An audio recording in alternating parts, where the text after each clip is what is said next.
दोस्तों, इस वीडियो में मैं आपको एक दिव्य आत्मा के बारे में, पूर्व जन्म से सिद्ध आत्मा के बारे में बताऊंगा। एक कहानी आप इसको मान के चलिए। बरनावा में स्थित है लाक्षा ग्रह, जहाँ पे वर्तमान में एक संस्कृत का इंटर कॉलेज बना हुआ है और वहाँ के नाम से जुड़ा हुआ एक नाम है महाराज कृष्ण दत्त जी। उनके बारे में बहुत कम लोग जानते होंगे, लेकिन जानना चाहिए सभी को। वास्तव में कुछ अद्भुत उनका जीवन रहा है। महाराज कृष्ण दत्त जी के बारे में आपको बताता हूँ। गाजियाबाद ज़िले में 1942 में इनका जन्म हुआ और बहुत गरीब एक जुल्हे के यहाँ इनका जन्म हुआ। परिवार अशिक्षित था, गांव पूरा अशिक्षित था, कोई पढ़ा लिखा नहीं था, क्योंकि देश आज़ादी से भी पहली बात है तो शिक्षा कोई उतनी ज़्यादा थी नहीं। जैसे बालक छोटा था तभी जो है गर्दन इधर उधर हिलाता और मंत्र जैसा कुछ बोलता, लेकिन कोई यकीन ना कर पाता। बालक धीरे धीरे बड़ा हुआ और जैसे उससे बोलना आया तो कभी कभी लेटता और मूर्छा में जाके गर्दन को दाएं बाएं हिलाता और मंत्र बोलने लगता। मंत्र जैसा कुछ लोग समझ नहीं पा रहे थे, कोई उसका मजाक उड़ाता, कोई कहता कि इसको किसी को सियाने को दिखाओ, कोई भूत प्रेत का मैटर है, कोई कहता कुछ है। फिर उसके पिता ने परेशान आके उसको एक दो बार पिटाई करी अच्छी खासी। बड़ा निराश रहता वो बालक भी।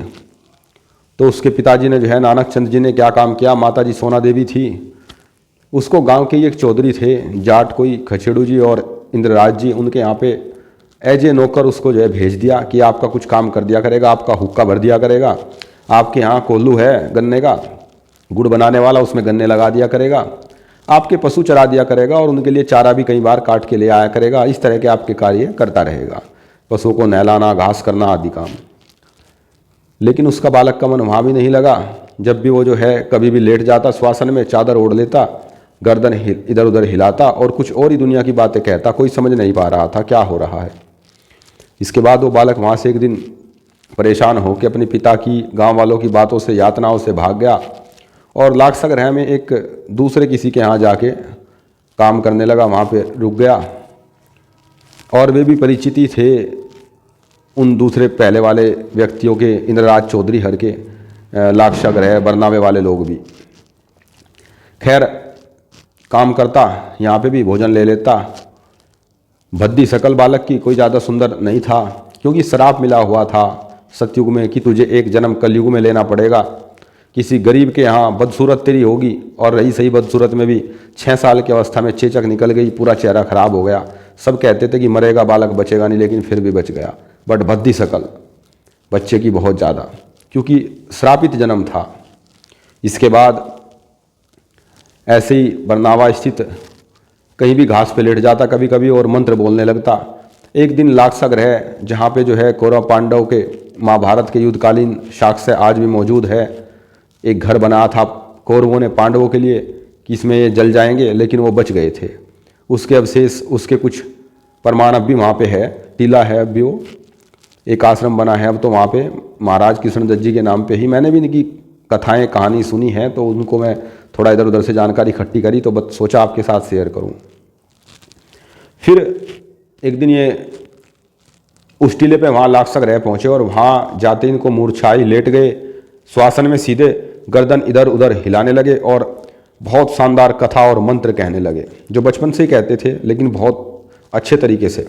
सब आश्चर्यचकित कि एक अनपढ़ व्यक्ति कोल्लू में और पशुओं के पीछे फिरने वाला अनपढ़ माँ बाप, ये इतनी उच्च स्तर की संस्कृत और इतने उच्च कोटि के जो है मंत्र कैसे बोल रहा है, ऐसी कथा कैसे कह सकता है ये, जो शिक्षित व्यक्ति भी ना कह पाए। और फिर उस दिन कथा में उन्होंने कहा कि कुछ बातें स्पष्ट हुई कथा के माध्यम से। उन्होंने बताया कि मैं जो है कौन हूँ, तो वास्तव में जो है पूर्व जन्म के श्रृंगी ऋषि थे। महाराज कृष्ण दत्त महाराज जी जो थे, ये पूर्व जन्म के श्रृंगी ऋषि थे। रामायण में भगवान राम के जन्म से पहले एक यज्ञ हुआ था, वो यज्ञ जो है वो इन्होंने करवाया था। उसके बाद किसी कारण श्रापित होके अब इनको जन्म लेना पड़ा। अब इनके शिष्य कोई रहे थे सिद्ध पुरुष महानंद जी, तो महानंद जी ने कहा कि आप मेरी जन्मभूमि पे आए, गुरु आपका धन्यवाद। ऐसी ऐसी बातें इन्होंने कथा में कहनी शुरू की। वो जन्मभूमि थी लाक्सा ग्रह का वो टीला। बाद में इन्होंने बहुत यज्ञ का प्रचार किया। आज भी वहाँ यज्ञशालाएँ बनी हुई हैं, बड़े अच्छे यज्ञ होते हैं। 6 यज्ञशालाएँ वर्तमान में मौजूद हैं। मैं वहाँ पे गया था। आध्यात्मिक स्थान है, इसलिए भी आज वहाँ एक संस्कृत का इंटर कॉलेज भी है बना हुआ, एक लाइब्रेरी है, इनकी बहुत सारी बुक्स मिल जाती हैं और एक आध्यात्मिक वातावरण भी है महाभारत कालीन होने की वजह से भी, और कृष्णदत्त महाराज जी का वहाँ पे जीवन बीता तो इसलिए भी लोग बड़ी कथा वहाँ सुनने जाते थे। ये सीधे चद्दर ओढ़ के लेट जाते थे, 5-10 मिनट श्वासन में लेटते, उसके बाद चद्दर उतार देते, दोनों हाथ वक्ष स्थल पे अपने रख लेते, सिर को दाएं बाएं हिलाते और एक उच्च कोटि की जो है कथा मंत्र सुनाने लग जाते। एक अनपढ़ आदमी कैसे संभव है, सीधा पूर्व जन्म से इनका कनेक्शन जुड़ जाता। तो इससे ये भी स्पष्ट होता है कि पूर्व जन्म तो होता ही है। खैर ये तो निश्चित है। तो ऐसे एक व्यक्ति वहाँ पे हुए हैं और 1992 में अपने प्रवचन देते हुए दुनिया में लगभग 5000 यज्ञ करवाकर उच्च कोटि के ये दिव्य आत्मा जो है दोबारा यहाँ से विलीन हो गई थी।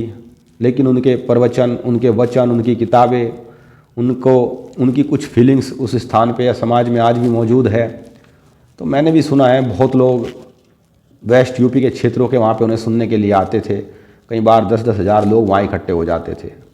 और तो मुझे लगता है कि ऐसे व्यक्ति को भी हमें जानना चाहिए। बहुत पूरे दिन की भाग दौड़, धन, नाम, पद, प्रतिष्ठा, इसमें तो सब व्यस्त है। इससे अलग ऐसी बात भी अगर हम जान लें तो बहुत अच्छा है कि आध्यात्मिक ऐसा व्यक्ति भी हमारे आसपास कोई हुआ, पूर्व जन्म का श्रापित था, कलयुग में उसका जन्म हुआ, अपनी कथा में उसने बताया भी।